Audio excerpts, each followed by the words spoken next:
You're watching Lehigh Valley Sports Scene on Service Electric 2 Sports.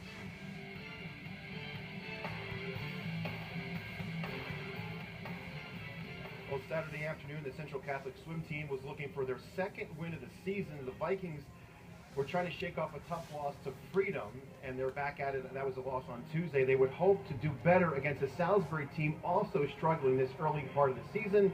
Breland Moore has the recap from Saturday afternoon's meet.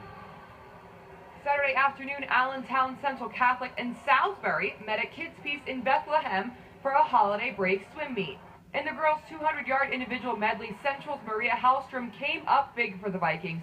She ends up finishing first with a time of 2:27.02. In the boys' 200 IM, Salisbury takes the top spot. Malin Ryman rolls over the competition and finishes with a time of 2:07.63. In diving, Nicole Sago from Central took first for the girls. She finishes with a final score of 250.60. In the boys, Salisbury took first. Denny Bonner claimed the top spot with a score of 299.85. The Falcons also took first in the girls' 100-yard freestyle. Zoe Pecklin edged out the competition and hit the wall at 1:11.52. However, the Vikings would take first in the boys' 100 free. Gabe Castano came in at 56.15. Snag one for Central. In the girls' 200 freestyle relay, the Salisbury team of Brooke Rogers, Medicat Chassard, Rachel Constantini, and Taylor Belton came in first with a combined time of 1:58.83. But in the boys' 200 relay, the Allentown Central Catholic guys will take the win. Danny Chaplove, Christopher Daly, James Arndt, and Gabe Castano swam a combined 1:47.54. Central will sweep all of today and grab a victory on both sides. The girls finished out with a final of 105 to Salisbury 67. In the boys' meet, Central grabs a win as well with a final score of 126 to 45. Thoughts? We had a really good meet today. Salisbury, they're a little undermanned this season, but they still got some top-end swimmers, so it's some good competition for us.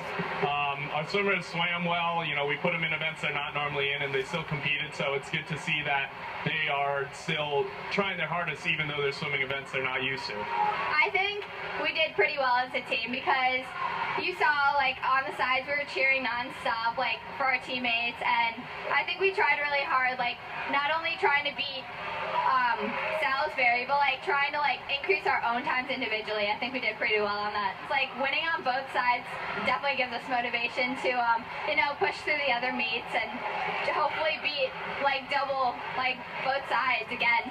We feel like a win is just another way to boost our morale and do better next time.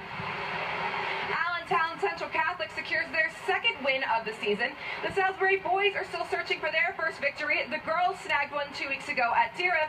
They'll have their next shot on January 3rd when they travel to East Stroudsburg North. Now with 2 wins under their belt, the Vikings now turn their eyes to the 6th of January, where they'll swim against William Allen in hopes of continuing today's success. Our end goal, we don't really look at the overall record at the end of the season too much. We're mainly concerned with where we finish at the district level. That's our biggest goal of the season, is to compete for a district championship on both the guys and girls side and get some swimmers and relays to the state level in the state meet. So, you know, dual meets, we're going to be up and down, but we're really just going to be shooting for districts. That's where our eyes are. Our eyes are on that prize. On the scene in Bethlehem, I'm Breland Moore for 2 Sports.